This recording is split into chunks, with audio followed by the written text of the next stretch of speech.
What's going on, guys? It's 5.2 liter. In today's video we are going to be installing a front splitter on the WRX. This right here is the front splitter that we're going to be installing. It is from Extreme Online Store. I have purchased this with my own money. This is not a sponsored product, so I'm going to give you my honest opinion on it. I've already installed the side splitters here. I was not a huge fan of the pre-bend that they had. They were kind of difficult to put on. This side here, you can see it's pretty well aligned in the front. In the back, it's a little short. Front splitter, however, from the quality so far, it looks a lot better than the side skirts here. So I'm very excited to put these on and yeah, see how this final product's going to look. Just lifted the WRX up.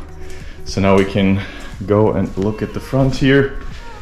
Probably will have to clean off the underside a little bit before we put the splitter on.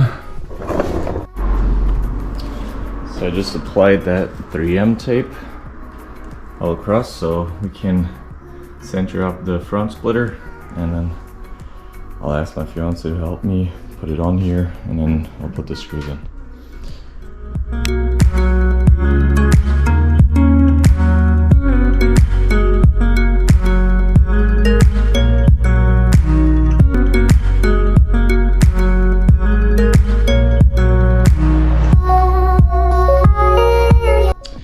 Alright guys, so I actually decided to put in all the screws.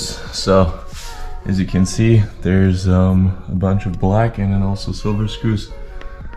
I went ahead and put every single screw in from the set just to be sure that everything is seated right, and now it's really tight. I don't think it's moving anywhere. So let's get the car back down and see how it looks.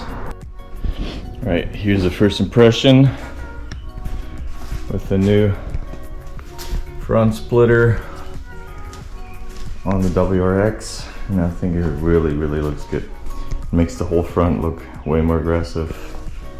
I think it's gonna look real good, especially once I pull it out in the sun. The car's really dirty, so apologies for that, but I'm really excited to see this. Alright guys, and this is how the front splitter looks in the sunlight. I think it looks really good. The front splitter in the combination with the side splitters here, giving the car just a little bit more of an aggressive, sporty look. And I think overall, really cool addition to the car. And for just about $300, that is really not too expensive. I mean, if you look at the quality, you can't expect too much of $300 for a front splitter and side splitters. I think it is totally worth the money. It is, you know, you can also get the carbon fiber ones, but they're gonna run you like $600-700 bucks. While this really doesn't break the bank, and it, you know, gives the car more of a sporty look. So really excited about this, and yeah, let me know what you guys think.